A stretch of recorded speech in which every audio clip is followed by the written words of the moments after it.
some people. It was quite nice, some of the response from some of the different networks.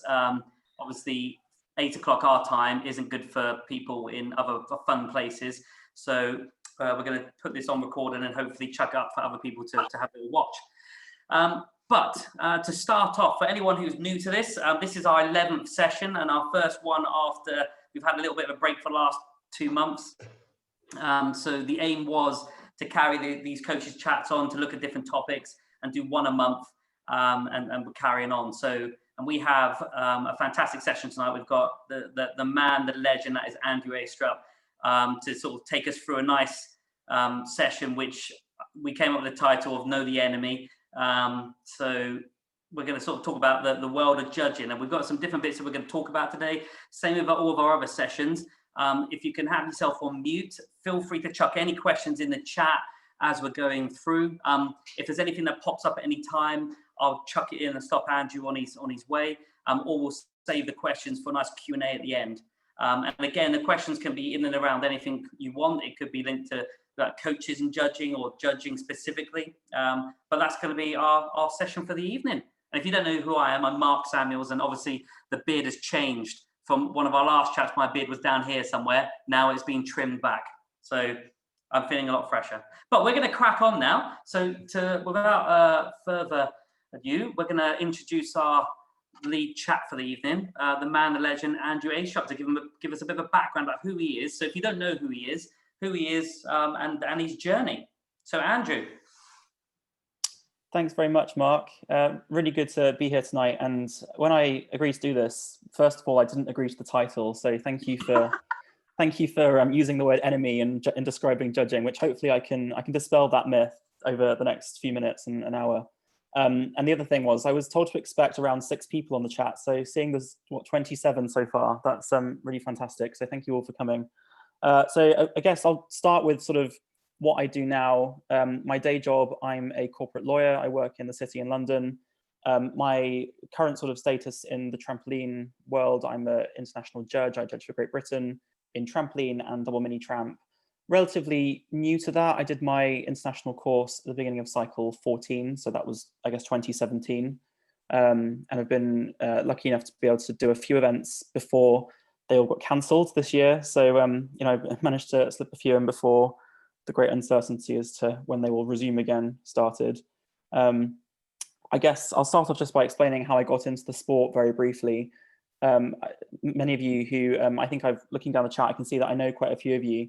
Those of you that know me probably think that I came to the sport quite late, because I really only started when I was about, I think it was 17 or 18 when I started, so only just over 10 years ago now. The reason I started doing trampolining at all, and I began as a gymnast myself rather than as a judge, I moved to a new school to do my last 2 years of school for sixth form, my A levels here. And when I joined that school, there were 2 of my new friends that I developed over the first few weeks. They did trampolining, and they were always talking about how fun it was. And I'm sure some of you here are involved in the schools competition. I see some faces that I've definitely recognized from when I first did it. But they convinced me to join them so they could create a team. There were 2 of them.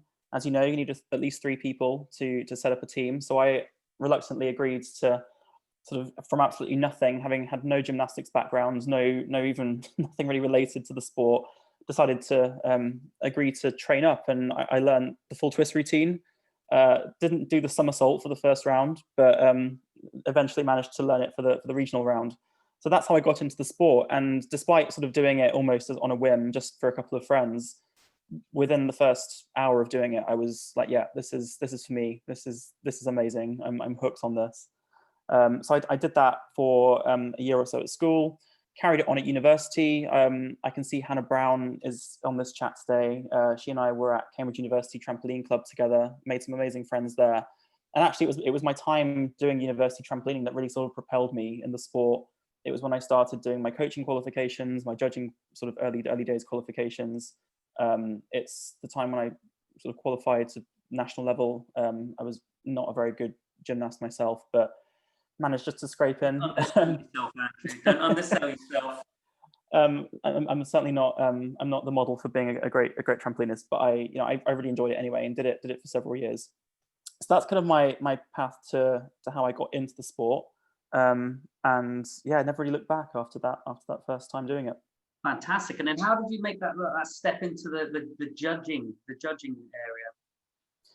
Well, again, in a way, that was on a bit of a whim. I mean, as many of you here will know, a lot of sort of judges start their career by being kind of roped into it by a desperate club. You know how many events you have to enter judges for, and how stressful it can be sometimes to source those judges. And I was one of those 18-year-olds that the club said, come on, we can get you into it, and you can judge for us when you're not competing. And the club I started at was a club that's still going strong, called Aerokinetics in Peterborough, which is where I went to school, where I grew up. And yeah, they asked me if I wanted to do it, and I did my club judge course. Must have been in 2009 or 2010. And then after that, I think because I then moved to a different club where they had lots of national competitors, and I sort of saw, oh, this is slightly more exciting way of looking at things, and they're going to these big exciting events, which I went along to one, and I saw judges on these national panels, and I thought, wow, this is really exciting. Maybe I'll see if I can give that a go.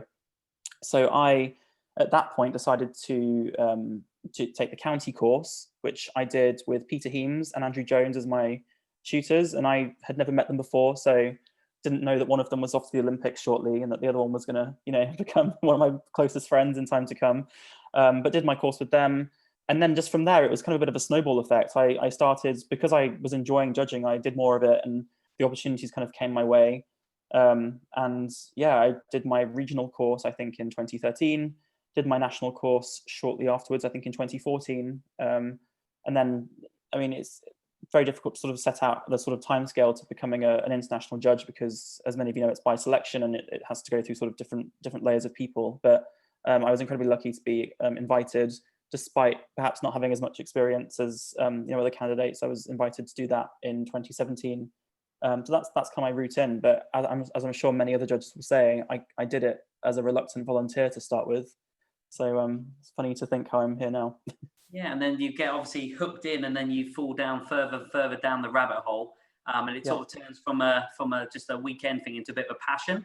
And I know we spoke about obviously lockdown and the change from having all these competitions as being a challenge. And I can imagine a lot of people who are obviously the coaching and performers, but the same for the judges. It's quite a challenge.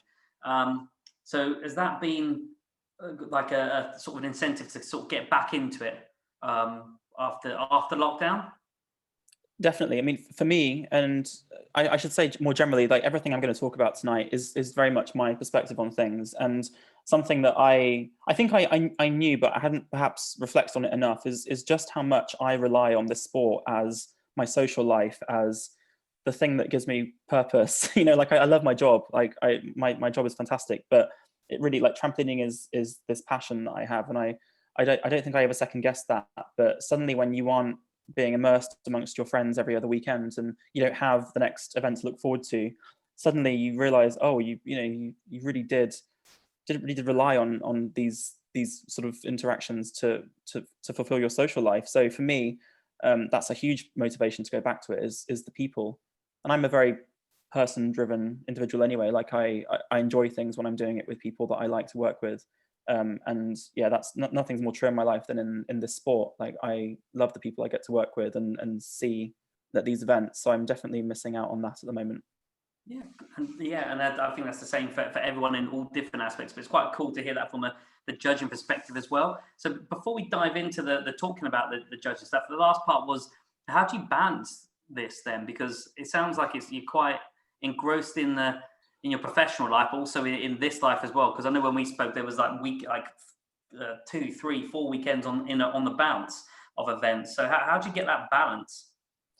Yeah, well, as a student, it was slightly easier just because I did a law degree, so and lawyers don't have a huge amount of contact time. So I was able to sort of shape my schedule around events and training. I mean, I guess when I was at my busiest, I was training probably 9 hours a week, coaching another 11 hours a week, and then judging on weekends whenever I had the chance. So there was, I was kind of trying to sort of be a gymnast, a coach, and a judge, perhaps not all of them successfully. And I at some point I had to sort of decide which one I focused on. So that has been part of it. The balance has been deciding that, I want to be a judge and I want to represent the country. That's been one aspect of it. So it was kind of getting a bit of direction for me.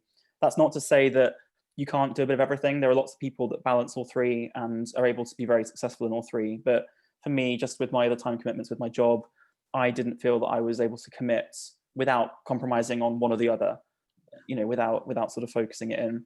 I'm also very lucky that my current job, they're very understanding of me taking a week off to go to Japan or whatever. I mean, obviously it's usually planned out months in advance, so I can sort of book it in. But yeah, I'm very lucky that my colleagues not only support that, but they're very excited for me to be off doing it. So it's a combination of priorities, but also I'm feel very lucky that I'm in the situation I'm in to be able to go and do it. And that's fantastic. It's good to hear sort of the backstory of like who you are, so the person behind the judge. And actually, we could have that conversation with a lot of people, but it's good to hear how you got into it and that your journey, which is probably a similar journey to a lot of people in the room today. But let's dive into the meat of this then. So one of the questions that we discussed was what do you think of some of the common misconceptions around judging? And I know you're going to share your thoughts on that. You're going to share the screen with everyone. So that's what we're going to dive into now. So judging and judges and judging, particularly from a coach's perspective. So do you want to jump in and share the screen, and the floor is yours? Before I do that, can I start with the judges side? Because I'm going to sort of break this into two. I'm going to first of all talk about what I think are some, and again, these are my personal experiences of not only me being the one with these misconceptions, but also having sort of seen them from other people. Mm-hmm. I'll start off by talking about, I think, misconceptions about judges and how to become a judge and what it means to be a judge. And then I'll also talk about a few of the things that I think are sometimes misunderstood with the application of the code of points and how it all works. Mm-hmm. So I think, starting off with on the judges side, I think the first thing is that when I came into it, I was very young relative to the judges that I saw on the national stage. And I just think that at the time I felt a bit like, oh, well, is this for me? Is it something that is accessible to me? Because I don't have 30 years in the sport. I don't have 10, 15 years of judging. So is there a place for me? And the answer to that is absolutely yes. I mean, perhaps when I started, it wasn't quite as common, but you go to like a regional NDP competition or a league competition, and you're seeing that the judging panels are full of a whole range of ages now, and we're seeing much younger gymnasts who have an interest in doing it, putting themselves forwards. And I felt that there were enough people in the right places who were actually not just thinking, how can I get ahead as a judge, but how can we encourage the next generation of judges? And I feel like I'm very lucky to have been beneficiary of that. I know that there have been enough people, people like Peter Heames and Mike Phillips and Andrew Jones, Clive Morgan, and Brian Scott, people that mentored me as a sort of young 20, 21-year-olds trying to sort of find my way. They saw it as a sort of longer game for me. And so if there's any sort of misconception about can I do this, like if you're sitting in this chat thinking I quite like judging and it would actually be really nice if I could one day judge at the British Championships or judge at an NDP final event or eventually one day go on to represent Great Britain, like absolutely, because I was nobody. Like I came into the sport probably at the age of 20 years old, not really knowing anyone, not really knowing anything about it, and I was able to get there. And I now that I'm in a more, I suppose, influential position with the TC and being able to sort of structure the education program, that's something that I really want to do is get more people into it and enjoying it, because I know how good it can be. So that's probably one misconception I started off with. The other is, I think that I always thought that judges seem to be this very kind of scary, unapproachable, exclusive club of people who, you go to a competition, they're there, you don't really necessarily know who they are. You might recognize one because they might be a coach or, in some cases now, as I say, more gymnasts getting involved in it. But I always thought it was this kind of scary other group of people that were kind of separate from the coaches, separate from the gymnasts. And I'm now really sort of seeing that actually it's so important that we are one team.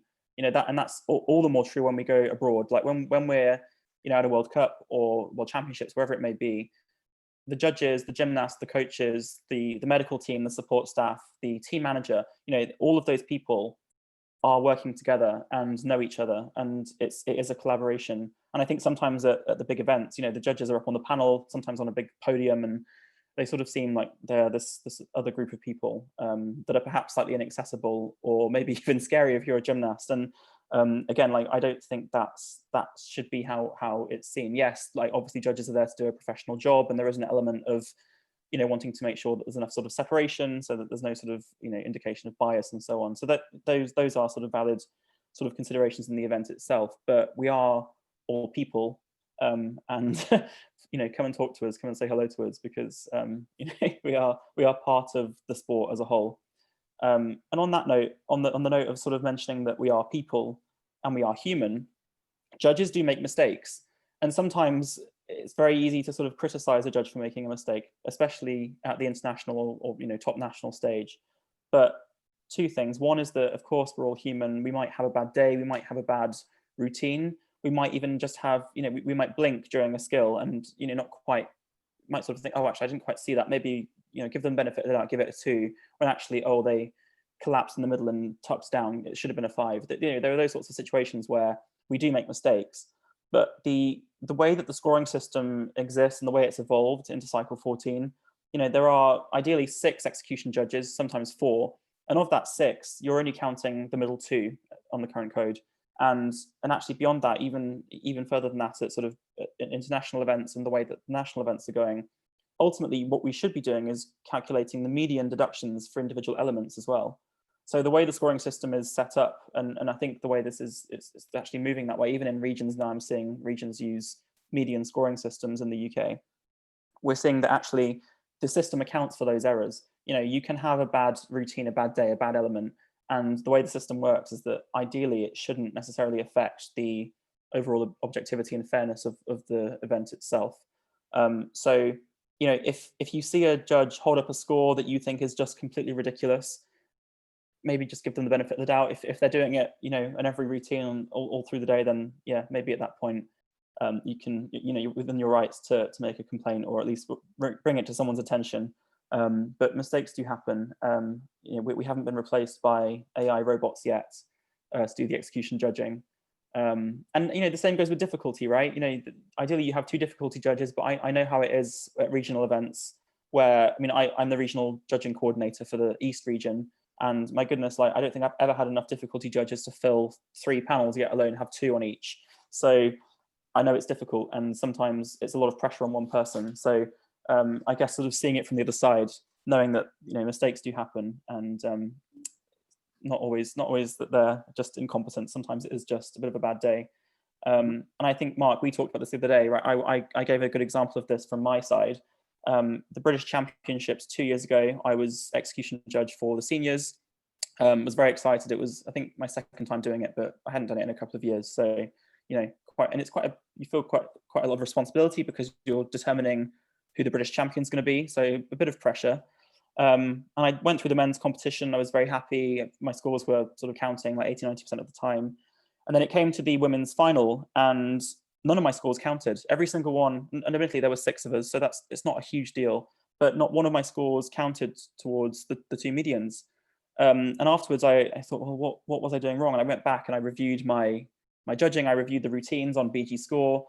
I looked back and I was like, okay, so I wasn't completely off, but here are a few things that I was perhaps missing, or I was being too critical on these things. When you can watch them back and sort of reassess. And it wasn't it wasn't as if I'd done a terrible job. I hadn't sort of ruined my chances at judging again. But for me personally, I could see that I wasn't quite in the right mindset for it, and I just didn't do as good a job as I would come to expect myself to do.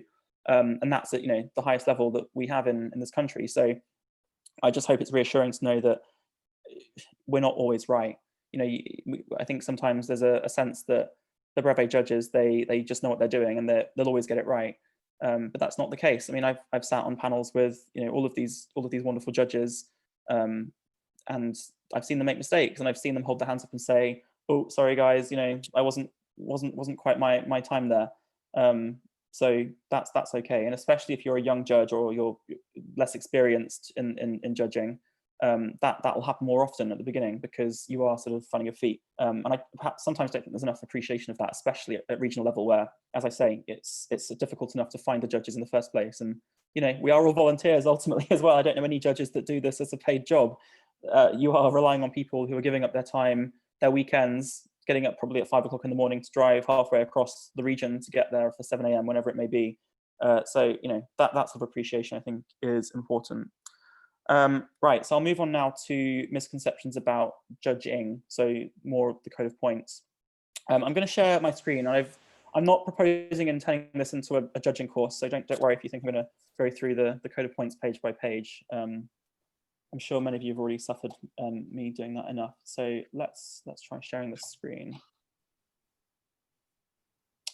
Can you see that, Mark? Yes, can see it, Andrew. Great. So I'm going to start off with this slide. And what I've done here is I've tried to sort of put in very simple terms and reduce it down to the basics of what judges look for, and execution judges specifically. And I'm obviously talking in the context of trampoline here, but this also applies to double mini as well. So looking at the code of points, it's in a way that these kinds of criteria are in two main places. The first place they are is in written form, which is the duties of the execution judge, and it will talk about the range of deductions for legs, for arms, for opening. It will say something like opening 0.0 to 0.3. That's your kind of your range you can work with. And then you also have the guidance for judging at the back, which is where you have the pictures, which you might have seen before. They're the sort of diagrams of sort of like human body figures that are in different shapes with a deduction next to it. So I think sometimes what people do is they jump to those pictures and they say, right, well, this is what a 1 is and this is what a 2 is. But as you can see from this slide, it's actually quite more global than that. It isn't just that we're looking at these individual things in snapshots, and it's very, very easy, I think, to look at these diagrams and say, yes, that shape is a 0, that shape is a 1, this exit position is a 2. That's easy to look at. But then when you sort of look at a routine in live motion, it's very hard to sort of apply that directly, I think. And so what I've done here is I've put together just a few categories of, I'll call them categories, areas of assessment that each judge will look at. So the first being shape and body position. And this is in the context of the position of the arms relative to the body, the legs, not only the position of the legs, but also the depth of shape they create. And then twist as well. So where the body is in the skill, whether the body has finished twisting by a certain point in the rotation, whether when they're twisting, their arms are at a certain angle away from the body, because there are allowances for that. And then beyond that, these are the sort of more static things that you'll assess when you're judging. When it comes to opening, which you might also call kicking out, if you're doing, let's say, for example, a tuck back somersault, it's when you kick out, and then it's also once you kicked out, what shape you kick out into, and then how long you hold that shape, again, up to a certain point. And then the final one, which sometimes is forgotten, is landing deductions. So these are the things that we apply at the end of a routine. So when the gymnast finishes their 10th element, hopefully, does their out bounce, hopefully in a controlled manner, and then once they've landed, it's then sort of how they land. Did they take steps? Did they show signs of instability? Did they fall over? Did they land or touch land on or touch something on the trampoline?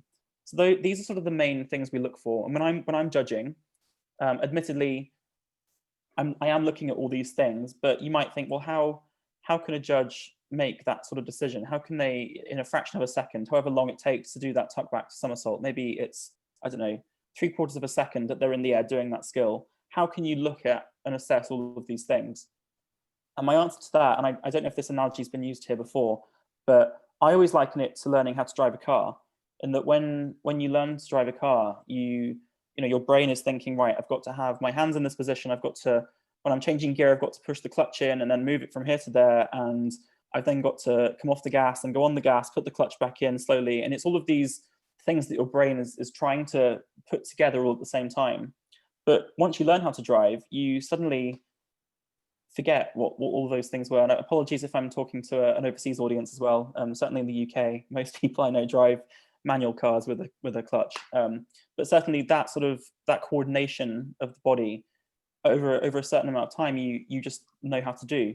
It becomes very much second nature. And I think that judging is a bit like that. And that doesn't mean that we judge with our sort of eyes closed and we can just sort of do it by feel. There is still a very much critical, objective standard setting that we apply. But it's that you suddenly become much more familiar with how these things apply and what you're looking for. And they become much more familiar, and your decision making becomes much more automatic. You're not sort of thinking, oh, hang on, 1 there, 2 there, 3 there, 1 there, oh, arms. You do think of those things, but it's not quite as sequential as that. It's much more, I find, in my experience, it's much more automatic. And so these are things we look for, and that's sort of how I would apply them. Now on the next slide, I'm just going to show you this diagram here, and it may look a little bit strange, but what I'm showing you here And I'll use the tuck back somersault again as an example because I've started with that. This shows the sort of rotation arc almost of a gymnast. Now, what I'm showing you here is where the red dotted line goes across the circle and where that sort of grayed out sort of checked area is. And some of you may have seen me use this diagram before, but what this diagram shows is the allowance that the code of points grants to gymnasts to prepare themselves to land. And I think this is a huge misconception, is that, you know, judges want to see absolute perfection at all times throughout the routine. Well, first of all, what is perfection? That isn't necessarily defined in the code of points. But second of all, you know, that doesn't necessarily fit with the reality of what you as a coach and the gymnasts doing the actual elements themselves may need to do in order to prepare themselves well, not only to get a good, you know, good aesthetic for that element, but then also prepare for the one that follows.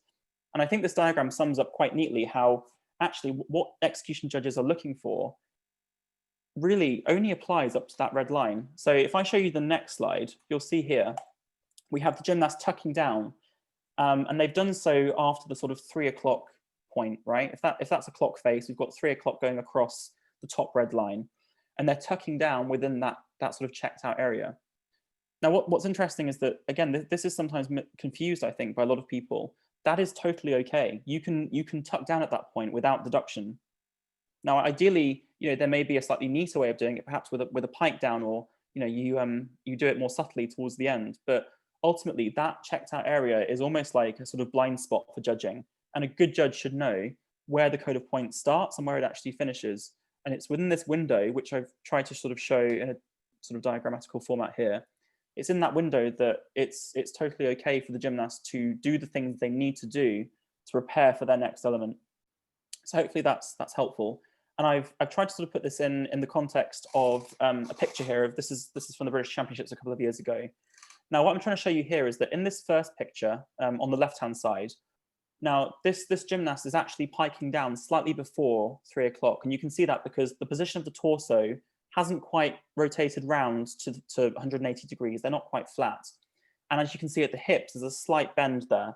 It's not huge, like it's a very minor pike down, but it is still a pike down nonetheless.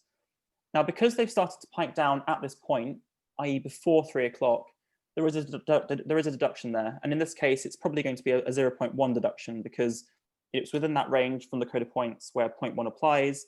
And because it's a pike down rather than a tuck down, it's a 0.1.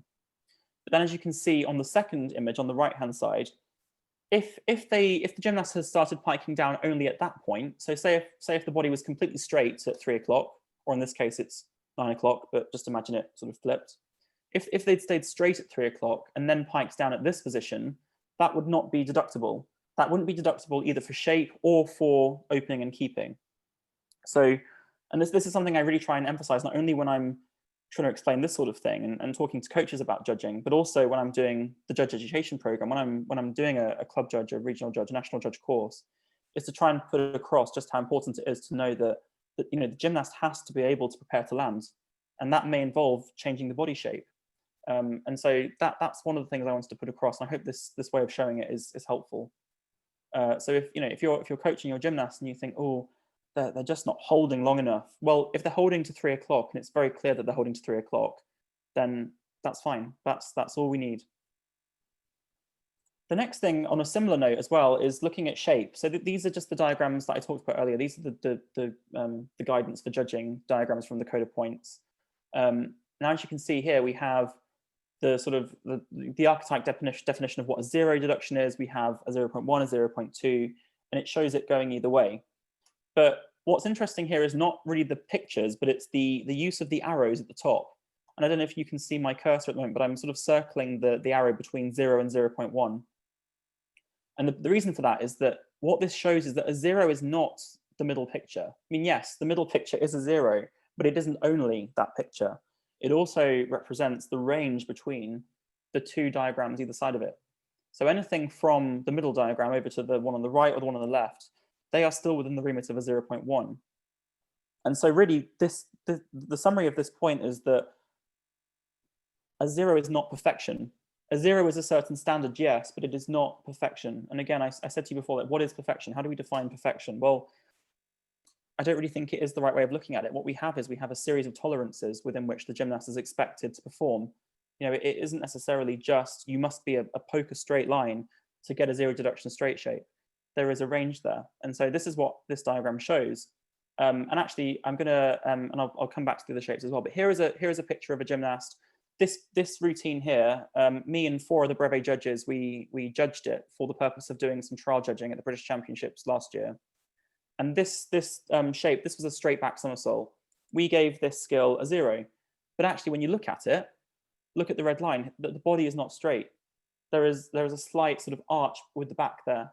And this skill may have had other issues, which in this case it didn't, but certainly just for shape alone, that is not a perfectly straight line. But as you can see, it still is within that tolerance, and it's more stark when I put these pictures side by side. What defines 0.1 is quite a lot greater than what we're seeing there. And again, this is sometimes a misconception, but from gymnasts and from coaches, but also from judges. There are some judges I know who will sort of say, oh, it has to be perfection to be 0. Now, there is a slight element of, well, if there's a bit of doubt, you might sort of be on the edge and think, well, how far back has it gone? But in this case, it was very clear to us that it wasn't a perfect straight line, but it was within the tolerance. And just going back, I'll show you those other 2 diagrams. It's the same with the tuck and the pike. For a zero deduction tuck, it doesn't need to be the case that their knees are sort of driving through their chest and that their back of their calves are touching on the back of their thighs. That's not necessary. I like to sort of think of these diagrams in degrees, and I sort of say, well, if it's between 0 and 45 degrees, it's probably a 0. If it's 45 degrees and 90, it's probably a 1. And then if it's beyond 90, it's, well, either a 2 or it's not tucked. And the same for pikes as well, just at the hip. So I hope that was slightly helpful in terms of just picking out a couple of small issues that I sometimes find are misconstrued, not only, as I said, not only by coaches and gymnasts, but also by judges. The next one is this diagram, which came out in cycle 14, which is I guess, our current code of points. So this really is relating to things like pike jumps and pike straddle jumps. Now, this isn't looking at depth of shape. These diagrams are looking at the angle of the legs relative to the trampoline bed, or the DMT bed, as it would also be. And the reason this was introduced was just to provide a bit of clarity about how we assess execution for these skills, because before it was often a bit misconstrued about whether, if the shape is very tight but the body is tilted down and it isn't necessarily clearly sort of up and horizontal, how that was deducted. And I think this makes that very clear. So the legs for a straddle jump or a pike jump need to be at least horizontal, so 90 degrees across relative to the bed to get a 0. And then you have the ranges for a 0.1 and a 0.2. Now, these are quite clear. They were brought in the last cycle, and I think a lot of people do understand them. But I think sometimes what's misconstrued is that this isn't about shape. Like I say, you could be in a pike shape, which is, the legs are pointing down towards the bed, and they could be completely flat and tight against their torso. It's not about the angle at the hips, it's about the angle of the legs relative to the bed. And so what you might find is that actually this diagram here on the right-hand side, the 0.2 deduction, well, actually, that's also a 0.2 deduction for the shape. If we were assessing that as a pike jump, if I just go back to here, that is also a 0.2 for shape. So actually, this is probably a 0.4 minimum. Obviously, could be other things happening as well. But those are, again, some of the things that I think are sometimes slightly misconstrued. And then finishing off, I'll just talk briefly about landing deductions, because I know there are sort of a few different variations of landing deductions, and I've tried to, again, reduce them down to something that's a bit more simple. And this is how I look at it. After they've done the out bounce, and again, landing deductions only apply, if the routine or the pass is complete. So they don't apply if, the routine is interrupted for any reason. But once the out bounce is completed, first of all, we look at, well, have there been any steps? And if there haven't been any steps and they're upright and stable, that's fine, it's a 0. If they take 1 step, 0.1, take 2 steps, 0.2. And just bear in mind that if the gymnast does take a step and their legs are then apart, unless they bring that leg back, they would then get an additional 0.1 for the legs not being shoulder width apart and parallel. So there's that one to consider as well. Then there's also a distinction between touching and falling. So touching can include things like, clipping the edge of the frame pads. It can be, the hands touch the push-in mat for some reason. It can also be that when the gymnast lands, they're slightly unstable and they put their fingers or their hands towards the trampoline bed. And if they do that, and if they put their hands on the bed or the DMT, and they aren't putting their sort of weight into it, so they're not using their hands to stop themselves from falling over, then that's 0.5. Everything else, so, you know, falling over, falling into your hands, but with weight, landing on the end deck, landing on the frame pads, falling off the trampoline, all those sorts of things are 1 whole mark. And again, because there are so many different variations, I mean, the code of points, the way it's structured, right, you have every sort of possible scenario. It says, you know, landing on, falling off trampoline, landing on frame pads and so on, or, you know, touching with the hands. So there's all sort of broken down. But I think when you reduce them down into simple terms, this is the way I like to think of it. So if you're ever one of the judges that sort of thinks, oh, I'm not really sure whether it was a touch or a fall, well, you'll still have to make that decision. But once you've decided, you'll know exactly what to give it, because this is the distinction. So I think, again, these are sort of my perspectives on things that I come across as being slightly confused or misconstrued ideas of how things work. Hopefully, you know, towards the end of the session, we've got a lot more time to ask questions. So if I haven't covered something that you've always found a bit of a mystery, then please let me know, and I'll happily talk through it. But hopefully this was a helpful starting point of a few of the issues that I've come across. Over to you, Mark. You're muted.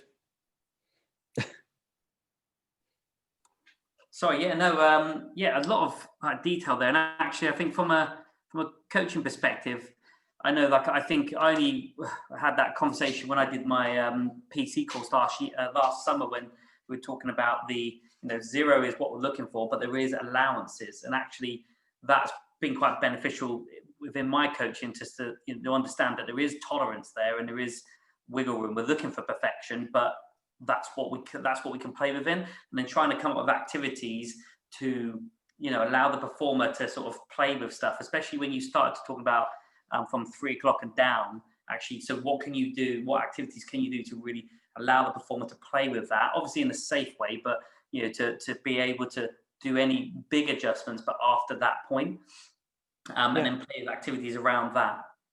Exactly. Yeah, that's exactly the point. And I hope that it might encourage judges to be a little bit more, I guess, forward thinking with the way they coach, because sometimes, as I say, if you try and this is something that Jack Kelly taught me when I was sort of going down the should I be a coach route. Jack Kelly was my mentor, along with Tony Fagelman, when I was in Cambridge. And, you know, Jack's whole thing was don't try and coach aesthetically. Don't tell them to kick out and hold at 3 o'clock if they haven't put enough in from the bed, and if they aren't going to stand a chance of being able to lift up into the next element. And it was that was his whole mentality, is that we shouldn't be using the code of points to coach. The code of points is almost like the result from good technical training, right? That's the ultimate end goal, but it isn't the starting point. I don't think that if I were still coaching, and I don't do it anymore, but if I were, that would be the kind of ethos I take with me. Like, I would try and almost not switch off entirely, but try and sort of separate my my judging hat from my coaching hat. And I'm sure a lot of people feel the same way. No, agree, and I can see some nods coming around the room there. So no, obviously you're ticking a lot of the same boxes of everyone else in the room. But well, as I can see, time's pushing on. We'll dive into our next sections. The next section, whilst we've got some questions coming in still, was about moving forward. So how will judging change beyond 2020, and how can we prepare for it? So what are your thoughts on how that could look? Because in our previous sessions, we haven't really spoken about it. I think it's popped up once when we asked Sue Lawson that question. But what are your thoughts there, especially for the judges in the room, about how they can prepare, and also the coaches about, you know, what can we start thinking about, especially if we're all going to get replaced by machines anyway, so like Skynets and whatnot. But yeah, maybe in cycle 16 that'll be the next step. We'll just be replaced by AI, which, assuming we can actually host events by cycle 16, maybe that'll be the way forwards.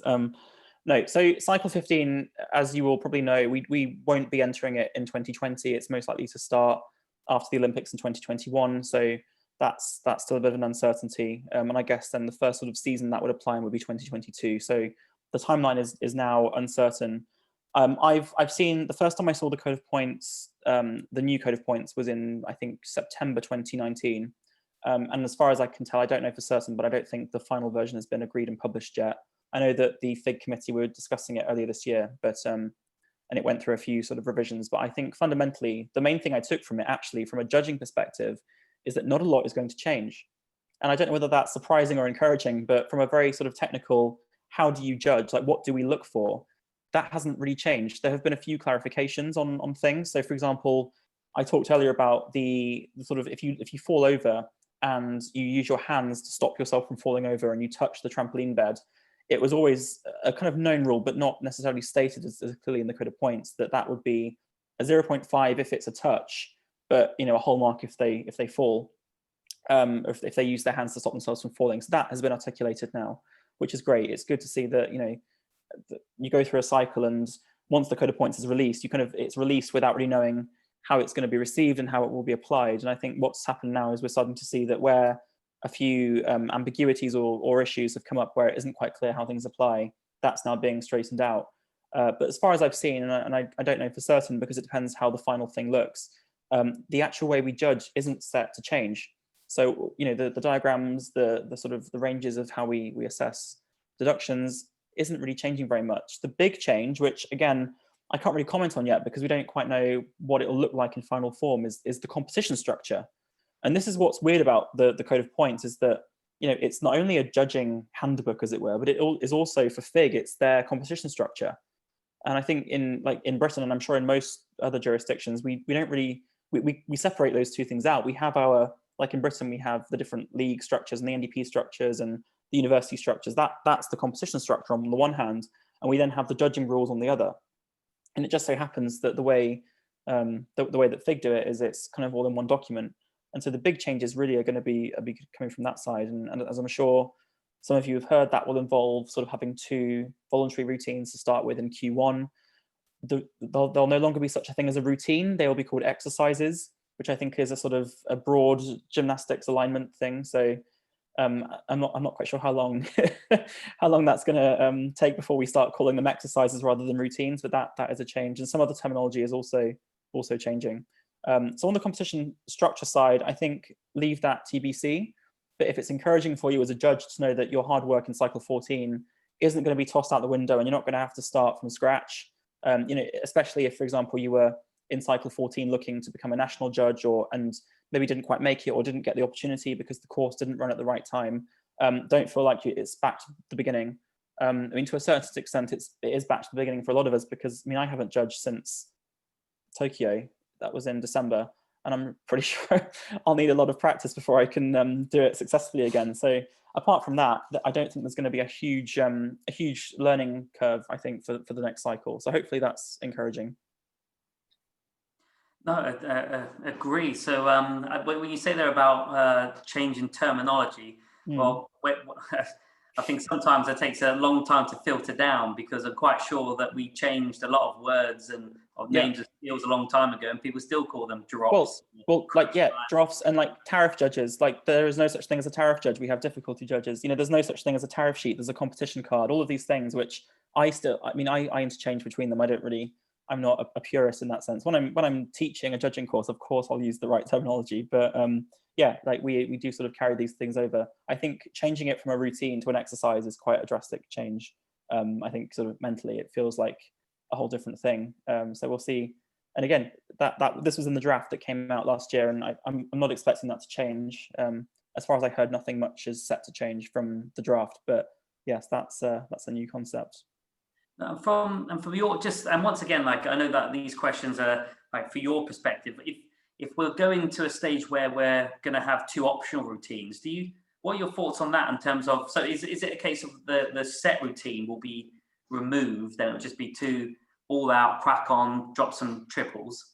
Well, I think the important thing to say about this is that the way that FIG have drafted the code of points, they have in mind World Cups and World Championships and World Age Groups. It's the big sort of finale events. The way that then is transposed down into not only national structures but regional structures as well, that's sort of yet to be seen. And I think, thanks Tom, exercises, well pointed out. So the way the exercises are transposed down will vary. And also we need to think about not only that, but we'll look at the World Age Group structures when they're released, which I don't think they're out yet for the next cycle either. And we'll see how World Age is being structured, because ultimately a lot of the way we structured the domestic program in Britain, certainly at the British gymnastics level, will need to be informed by the World Age structure, because obviously we're looking at making a competition structure that lets young people move across and do very well at the world stage level.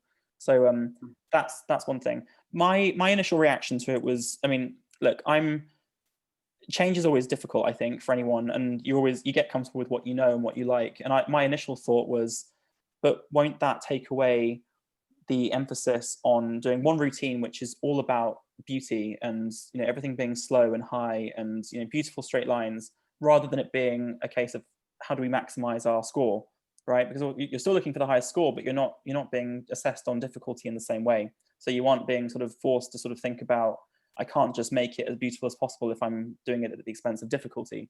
So that will be a change, which I'm, still unsure on. Like I'll reserve my opinion until I've seen how it works. But I worry about, well, at the very top level, are we going to stop seeing these beautiful, slow, 9.7, exceptional routines that you get at the top level? Maybe they won't exist anymore. But I think on the flip side of that, we have a competition structure which is looking a bit more of a sort of knockout round way of doing things, so that we sort of build towards a sort of grand finale where it's sort of dog eat dog at the end, which could be really exciting. So I'm trying to keep an open mind about it. I think we all have to, but as I say, the way that will affect the way we do it regionally and nationally is yet to be seen. So it's we'll have to sort of see how that goes. But I don't think we're going to sort of lose the art of focusing on execution. I think that's still as much as it's, as sort of being slightly chipped away at as we add more objective measures with time of flight and HD and so on, and difficulty, of course. I think it still will be an important part of it, but yeah, that's to be seen, I think. I agree, and it's quite interesting because for the artistic gymnast gurus in the room, many moons ago, the Olympics was half. Especially, I love the men's artistic, but you can Google and watch Alexei Nemov, and there's the set routines that they do, or the set exercises, and then they do the voluntary stuff afterwards. And obviously, that then changed, probably because people want to see more exciting stuff. And actually, in terms of artistic gymnastics goes on for like 10 days in the Olympics anyway. Probably went over for 14. So it's following suit. And then a question in there from Johnny was, and you might not be able to answer this, Andrew, is will the skills in the two voluntary exercises need to be mutually exclusive? No, so you can do the same routine twice, and it's the highest sort of best score counts, really. So I suppose it'll be a bit of strategy to see how people do this, but you could either sort of have one routine that you want to get it right and you'll do it twice to sort of get the best score. It might be that you have a sort of safe option, and then you have a slightly more risky option, and you sort of play it off and see, well, if the risk pays off, then great, and if not, I've still got this nice sort of safe routine. So how that's assessed and how I guess each national federation will go about doing it will be interesting to see. I think it'll be we'll start to see the sort of strategy behind it. But no, Johnny, I've just seen your comment. No, it's not the sum of the two; it's the best of the two. And I think that's an interesting bit about the tactics side of seeing it, and actually how people are starting to play that game. Do you go bold for the first routine, or do you play safe and then go heavy on the second routine? Or can you go safe in the first one and just go super basic and just get one other routine just done? So it will be interesting to sort of see how that looks moving forward. Yeah. Great question from Nikki there as well. Would it be two routines then in the final? Because the good thing, which I like actually, and from watching the World Cup and the events, that knockout round and over a few days. Yeah. How have you addressed Nikki's question? But then, what are your thoughts on that? And because that's actually given a bit more spice to the event, I feel. Yeah, well, I think, yes. So to answer Nikki's question, as far as I know, it depends on the number of entries. And again, I'm talking at the FIG level here, and at sort of like a world championship sort of level. If there are a certain number, I think it's, I'm not going to say, I don't think it's 16. I think it might be 16 or more. I haven't read it in a long time, but there's a certain number where if there are more than that, there is then a Q2. So you have Q1 and Q2. Q1 being the qualification round 1, qualification round 2 for Q2. And if there are above that number, you then have another round, which I think is one routine.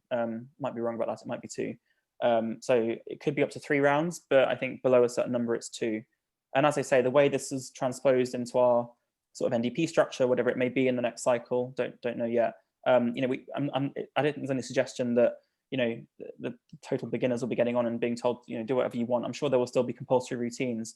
So as I say, the way this is put across and at WAGs and further down that is yet to be seen. But as I understand it, yes, there will be more than one qualification round above a certain number.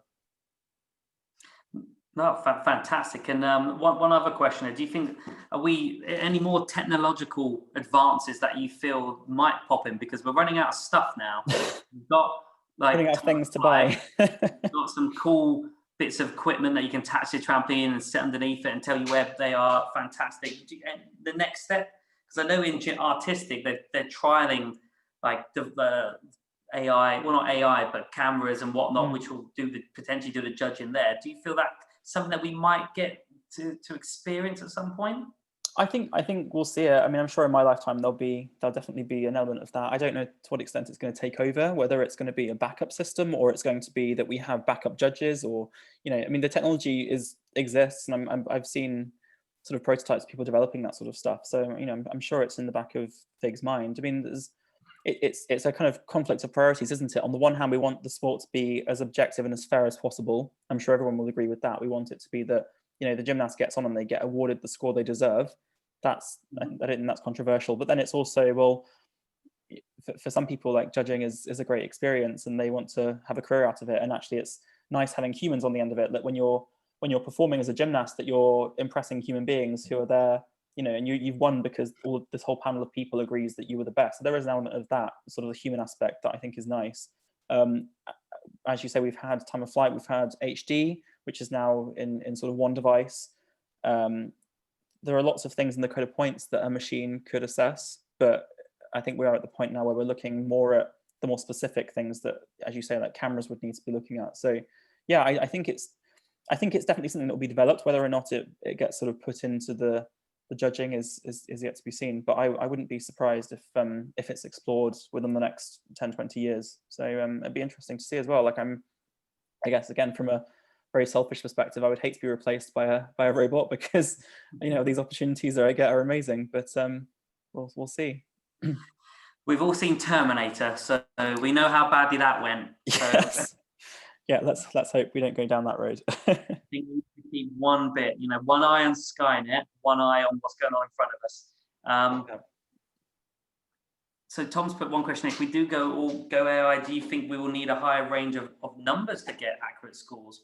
Yeah. Yes, I think is the answer, and that's already happened with synchro. I mean, that used to be, I think, when you judged it manually, you would get like a 0 to a 0.5 for synchronicity, whereas the new system does it on a much more specific basis. I'm sure that'll be the case. And even like HD machines, I mean, when HD was brought out, it was very sort of simple in terms of judging it manually, but then the code of points had to be adjusted slightly because of the way it's assessed. So I think that's definitely something that would need to be considered for sure. I've got another question before we dive into something else, which you sort of alluded to earlier on, but what do you think there'll be many changes to the code of points in terms of some technical stuff? Because the one good thing that came in a good couple of years ago was about twisting and use of arms. Because many moons ago, there was a deduction if that arm came out for too far or at all, but actually mechanically that needs to happen to stop the twist.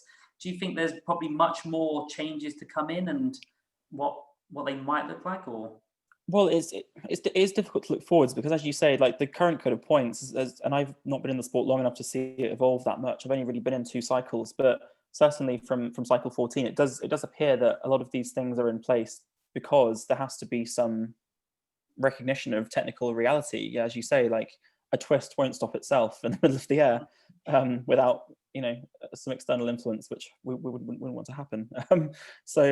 Yeah, I think I can see that FIG are definitely responding, and it can't just be that a lot of judging technical experts sit in a room and decide the rules. There has to be some kind of buy-in from those that are the coaching technical experts, and I'm sure some of these people are both, and they have both hats on. But I wouldn't be surprised. But I do think it needs to be something where there needs to be a known issue. Like, it would probably need to be, I'd say, more reactive at this stage, because I think from what I've seen, the code of points has been evolving in that direction, and it looks like it probably is responding to those sorts of questions. Like, how can you expect them to hold their arms in all the way around if that's just not going to fit with the technical reality of what's happening?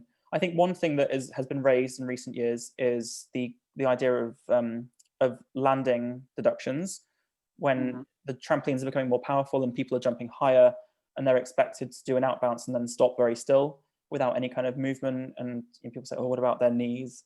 Well, the kind of answer currently is, well, you know, if Don Don can do it, and you know, if all of these incredible international gymnasts can do it, and you know they're fine, then it's not an issue. But I can see that question has been asked, and so as I say, it hasn't, as far as I've seen, it hasn't been changed in cycle 15. But it may be something that if we do get a sort of, you know, the next ultimate or the next string bed that can ping people up in the air, maybe that will be the case. I don't know if there are any plans to increase the power of trampoline beds. As far as I last knew, I think they're kind of at their limit now as to what people are willing to accept in terms of safety. But those sorts of things, they're questions that are being asked. People are discussing it, and so I think that's the way it'll be looked at, is where we considered that as the sport evolves, we need to adjust the rules accordingly. Then I have no doubt that it will be looked at seriously. Yeah, and long-term effects, we probably need to ask Dong Dong about 20 years if all that's stopping from that height, he's feeling okay. See how many knee replacements he's had. Yeah, exactly. It'll be any second or third. Tony James. Tony knows all about it. Yeah. Yeah. But no, fantastic. And actually, that's the next sort of question, probably not for here, but what is the next step? You know, when the ultimates came in, is there much you can do apart from something to do with the bed or bigger trampoline? So yeah, those are some of the next bits about how do you make it, well, how do you get to that next stage? Mm. And I suppose with those things, it'll have to be a practical question as well as an ideal question. It can't just be, well, what's the ideal for the next piece of equipment? It also has to be, well, how do we replace equipment across the entire world just, you know, for the structure? And especially in today's economy, I don't think that's going to be a priority at the moment. I think we might need to settle with what we have for a bit of time. No, I completely agree. I think everyone have to fork out for a new trampoline or to make those doors a little bit higher to get something through would be a massive outlay. FIG can sort that out. I know we're coming up to sort of close here. We've got 9 o'clock, and I've got one or two more questions for Andrew, and then we've got some of the general questions, which seem to be around, you know, judge education, which we'll ping at you, Andrew. Sure. But the last sort of bits then that we sort of discussed were, you know, what have been your highlights of, like, you know, your judging career? Because the one bit you said earlier on, which was quite a nice one, is actually, you know, people enter that potentially to be a performer because one day they might want to represent their country. That might be in the room right now. We might have, you know, represent Wales or represent GB or England at events. And same for coaches, to actually be that person who's taken someone there. But also, you said there to represent your country as a judge. What are your highlights then as a judge for your country?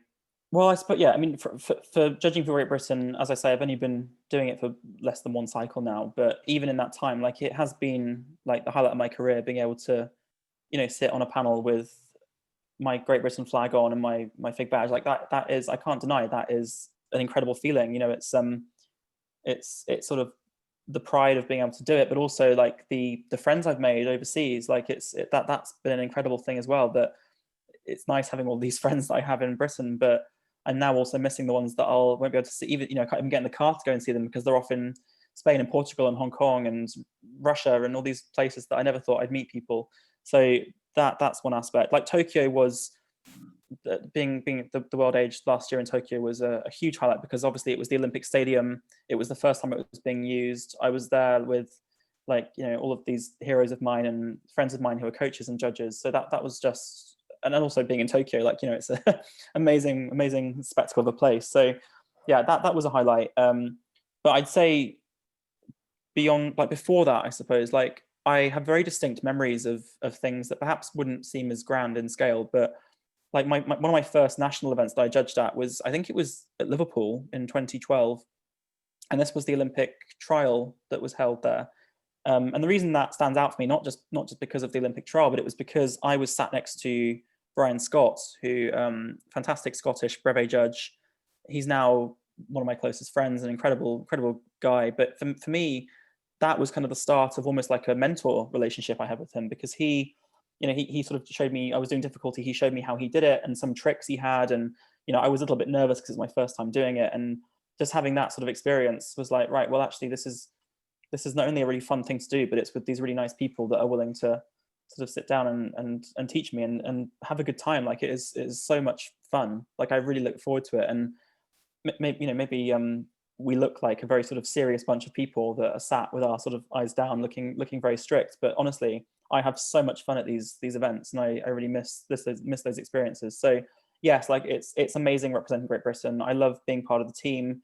I love being able to get to know the sort of broader team, not just the coaches and the judges and like the team managers, but also like the support staff that come along. It is as I say, like you're one big team. I've seen someone ask what is a brevet judge.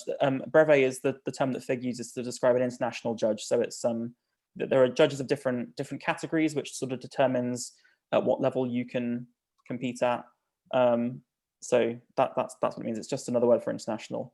And I suppose the other main highlight, which I can't talk about this, I can't talk about myself and trampolining without mentioning it, is university trampolining, which Mark, you know very well, Tom, you know very well. I see lots of people on here that probably know me through university trampolining.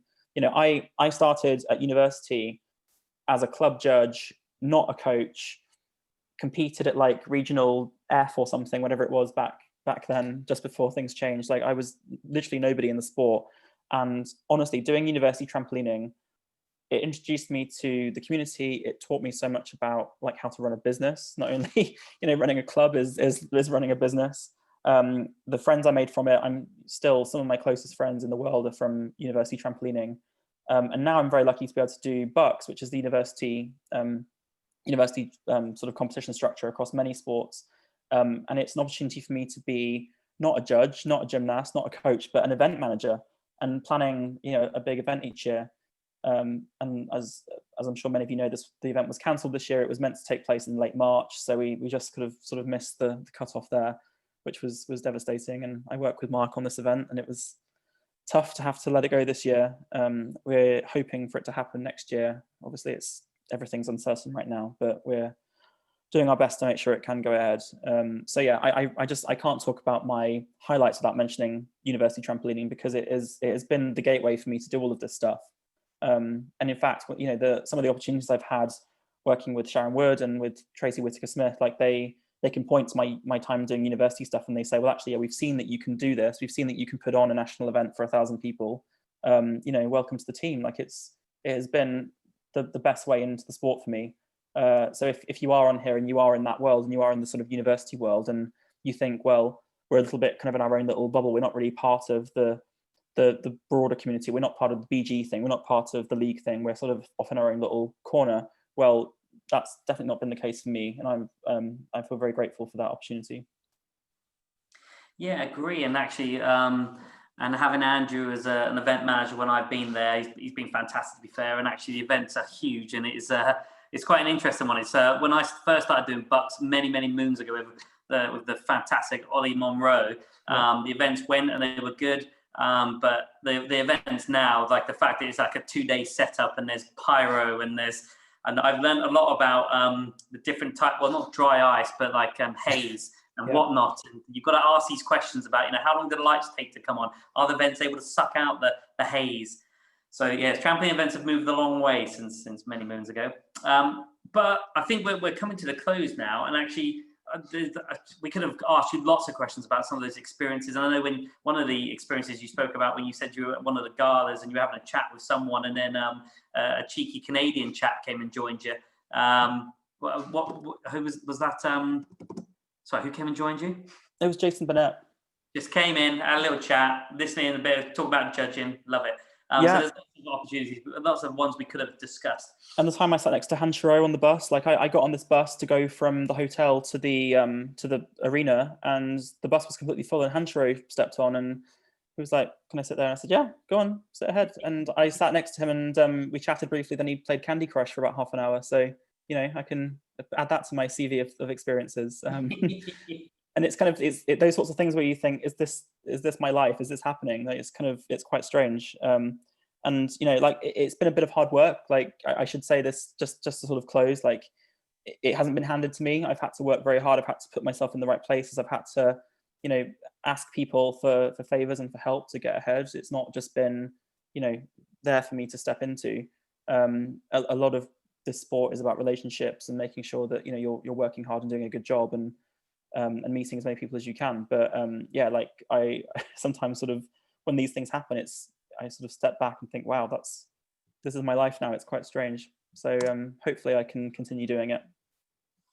No, and it's fantastic. It's great to really the point of this session was to, to hear about talk about judging and some of the misconceptions, but also to find out, like, actually, the people behind the role as well. I think a lot of people, probably still find that judges are quite scary. They're over there, we're here.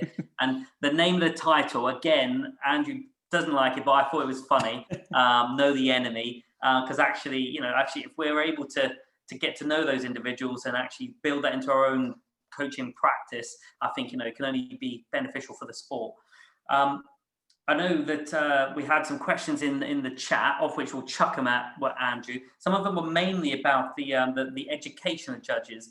One question on here, thoughts about the development of, because if I think back to what it was years ago, what are your thoughts of it moving forward in terms of the education of judges, online, not online? What do you see this looking like moving forwards? Well, I think that if events restart soon and we can start putting people back in rooms together without having to worry about social distancing and so on, then it would be great if we can have in-person courses. And by the way, I'm not against online courses at all. I think they're a fantastic way of getting people involved. And I think we will need to, at certain levels, definitely have sort of e-learning. And my view as well is that even before you turn up to a judging course, it'd be great to have loads of resources that you can start with. Even if it's just practice routines or a sort of a mark scheme as against a routine, so you can sort of check to see how you're doing. That would be fantastic kind of stuff. And like we get that a bit with FIG. When we go to a World Cup, we have a big trial judging session where we have loads of routines and we get to sort of look at it before the event itself, maybe like a day or two before, and we get to sort of see where their heads are in terms of the judging. So let's do that before a course would be fantastic. That is already in place. There is pre-course material that's being produced and we're updating. So yeah, I think there is a place for that. The reason I say that it would be great if we can do it in person is just that I think a big part of it for me is about getting to know the people as well. It's sort of knowing where they will come from and why they're there, and the support as well. Because I've done some courses with people who, they might be like a parent who's been sort of roped into doing it, and they have absolutely, they don't know what a Barani is, yet alone anything else. And for those people, it helps to be able to give them in-person support. So I think there's a place for both. I think it's definitely under constant consideration from British Gymnastics about whether or not certain elements of courses can be done online, whether, for example, like the county course, which is, these words are slightly strange, so we call them club, county, regional, because that doesn't really relate to anything, I don't think, but I guess just because history, they exist. But there are certain parts where perhaps there are elements of the courses that we can take out of the main day and focus more on, as I say, the sort of support with execution judging and difficulty judging side on the courses themselves. So yes, I think if the question is, should we move more towards online courses? I think yes, but my personal view is that I don't think we want to completely take away the human element, especially in a sport, in a profession, in a role where you are dealing with people and it is very much an in-person. We'll see. We'll see how things go. I completely agree, because it's that practical application. I think with the role of like coaching, when you're working with people, you need to have that interaction. And I think having that blended approach. Obviously, working at a university, we've been doing it for a long time anyway, but having a part online, which then precedes it and then allows you to dive straight into the meat and discuss stuff. I think that's quite a useful opportunity, especially the way British Gymnastics has sort of gone down that route for the last 6-7 years with the level 1, 2, 3 and above. So I think that as an opportunity would be fantastic, especially in the current climate where we've got, if these student events do take place, well, we've got a new bunch of students coming through. How do we get these people qualified? So I think maybe having some sort of hybrid approach would be fantastic. And actually to talk about those little bits, because actually chatting about the human emotion aspect is quite a challenge, and doing that online is hard, but doing it in person, you can actually discuss those and do those stories, because I think the stories are the main bit for me on those educational courses. Yeah, and again, I think that online learning is totally viable, and I'm sure that a lot of institutions, universities, schools will start looking at how they can sort of make that work for students. But I guess my perspective is that a lot of the courses I run, there are people who do need sort of, while everyone else is getting on with something, and they sort of might need a bit of one-to-one time, and it's quite difficult to do that on an online sort of platform without sort of stopping the flow of things. So again, I'm totally for it, and I'm sure that it's something we'll need to consider, not only in terms of making sure that it's a viable option going forwards, but also the accessibility of the education program. If it gets more people into judging and creates a greater awareness of the sport and how it works, then all the better, I think. So I think, yeah, what I'm saying is definitely not, no, we don't want anything online. I'm also not saying we need everything online. I think there does need to be the right sort of balance between the two. Yeah, especially with I think what Nikki's last question there is about how we get that upgrade from that first level to the next level to the next level, especially when you were saying a lot of us we're like under a high stress and workload, you might not be able to get that weekend off or do that. So potentially having those options might increase the level of having more regional or national level judges.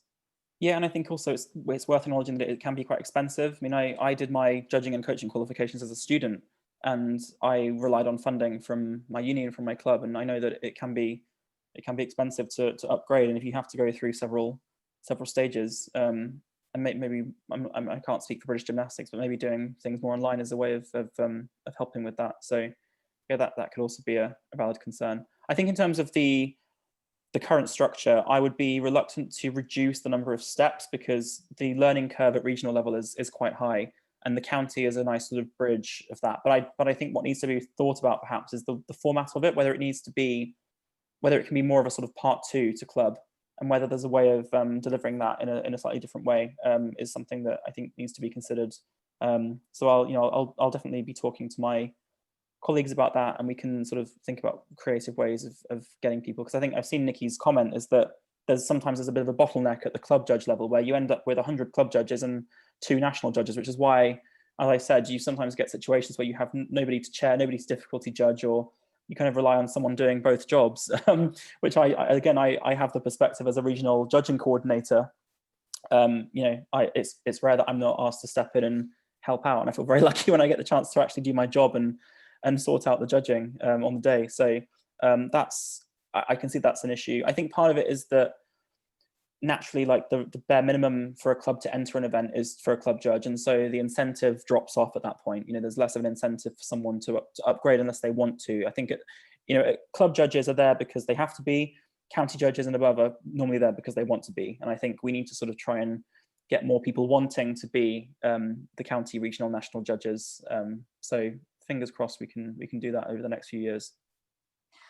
Cool. So from to sort of finish off, one question I was going to chuck you to sort of close was, you've obviously been to a hell of a lot of competitions and you see a number of like those, obviously with a critical lens, you see the good stuff, but you see like, what is that one consistent thing that you probably see a lot of, which you think actually that's one thing that a coach could do or embed in their coaching or embed in their practice that would make a massive difference? So if you had to sort of say the one take-home message or one bit there, what would that sort of be? Do you mean in terms of their coaching on the day or their approach to competitions? We'll go both. We'll go both. One in terms of what you see in terms of in front of you as an end product. Is there anything that comes up consistently that you think, okay, that's probably something that could be changed quite easily? I know Tony's probably going to dive in and say head position on takeoffs, or especially back takeoffs. So I'm going to get in there before you, Tony.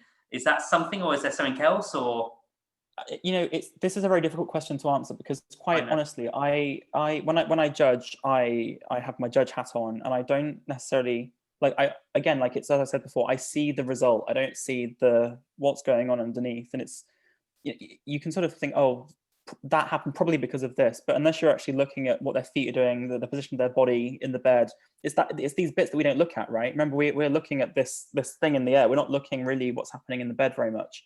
So sometimes it's hard to make those sorts of judgment calls. And a lot of judges also aren't coaches as well. You can be a very, very technical, competent judge and not be a coach. And as I say, I'm very out of practice now. I haven't coached properly for maybe 3 or 4 years now. So I wouldn't profess to be an expert in it. There are a few things I would remark though. One is that if things go wrong, or if things don't go your way, or if something happens that you're very unhappy about as a coach, I would always think about how you handle that. And there are procedures obviously in the code of points about who you approach and in what manner, but I sometimes find that the more explosive and perhaps angry a coach is, the harder it is for the judge to resolve, because it can sometimes create a bit of a bit of a sour taste at the beginning, but also you have to think that it's also the gymnast that's observing this encounter. And what we don't want, I don't want that. I want to have the respect of the coaches and vice versa. And I like to see that when people do have issues or complaints, they can approach me in a very calm way, explain the problem, and I'll say, yeah, I'll look into it. And that's all you need to do. Sometimes, and I haven't seen it in a while now, but I have seen it where someone's just very explosive about what's gone wrong, which just doesn't, I just don't think it helps anyone, and it teaches the wrong lesson to the gymnast about the etiquette of competitions anyway. I mean, yeah, like if something is very seriously wrong and it isn't being dealt with, then maybe at that point you can make a bit more noise. But certainly in the first instance, I think there are ways of doing this. And I think, yeah, on the sort of technical front, this is a very general comment, but it was something I noticed last season, and I remember I spoke to a good friend of mine, Andrew Aistrup, who I'm sure you'll have all heard of if you don't know personally, but we were talking about some of the sort of differences in quality we were observing. There was one group in particular where there were people that were sort of in the nines doing beautifully executed routines, and then people that were there because they could just about do it, but weren't necessarily hitting the kind of standard we would expect. And what was quite clear is that there is a difference in approach of putting gymnasts in a position where, it's great, the opportunity that they're there, they can do it, they're competing at national level, they're amongst it and they're learning from it. But it can also be quite demoralizing if they are, and I don't mean to use this term in a negative way, but if they're out of their depth in the sense that they are really just sort of scraping the bare minimum and they aren't there to perform, they're there to get through it. And you can really see that. You can see when a gymnast is just trying to get through it and they don't really have the ability at that point to see how they can sort of make it look good and be technically accurate from a mechanical perspective. So I'd say in those situations, like, yes, opportunity is good, yes, exposure to these events is good for sure, but also sort of question, like, what will it do for that gymnast long term? Are they actually getting anything out of this if it is quite a demoralizing experience where they are just at the bottom of the table by quite a significant margin? That sometimes is difficult to see. So, and I'm not telling you how to do it as coaches. Like, if I'm sure there's a time and a place for just giving someone the opportunity to go and say, actually, I'm good enough to be here because I can do this routine and look who I'm competing against. Like, sure, that's aspirational and definitely go for it. But I've seen some situations where I haven't felt that it's been necessarily in the gymnast's best interest. And I think that's clearly a judgment call that needs to be made as to whether they're actually ready for that level. Yeah, and that's one discussion we've had in a couple of these sessions with, I think when we were talking about competition preparation, and Sue Lawson was discussing that as a key point. And actually, before the event, there'd be obviously points where if you're not hitting this routine X amount of times, then there's a plan B, or it's actually, we're not ready, we're out, we'll go focus on the next one. But there's a process that you have in place, which is a fair point to make there. But Andrew, we are 23 minutes over, so we're going to sort of bring that to a close because it's Sunday night and people probably need to eat dinner. And I think some people have no idea what the time difference is for some people, especially if you're in Scotland. But I think we're going to sort of finish up there. So if people want to, we usually finish these sessions off with, if people want to turn their camera on, and we'll give Andrew a clap, because for someone to give up their time to talk about a concept in an area which we don't really get a chance to talk about or hear from, and that was the point of these sessions, was to really give an opportunity to see and talk about the different aspects in and around it. So not just the performance, but the people sitting up watching us, the development of clubs, the mentoring of individuals. So if you've got your cameras on, we're going to give Andrew a nice round of applause to say thank you very much for your time. Thanks, everybody. That's very kind. So we had a nice sort of 28 people there logged in for that hour and a half there. So what we'll do there is I'd say, Andrew, again, thank you very much for your time. I enjoyed that, and I think I've taken a lot from that, which is going to sort of go into my practice moving forwards, and to learn a lot about what the role is as well from the judging perspective, and not to be scared of you guys. I'm going to go up and give you a little hug next time if we're allowed to do that. But sure. On that bombshell, we'll finish the session off and we'll say thank you very much. We've sort of our next session out. Is next month. We've got the fantastic Martin Laws, who's on my screen, he's in the middle. He's going to be doing our next session, so that'll be coming out soon, and we've said that that's going to be on the Sunday, which would have been the Dave Ward Hunt Cup. So we're going to do that on the evening, where we're going to do a session with Martin talking about a topic which we'll be launching in the next couple of days, and then we'll sort one out for December as well.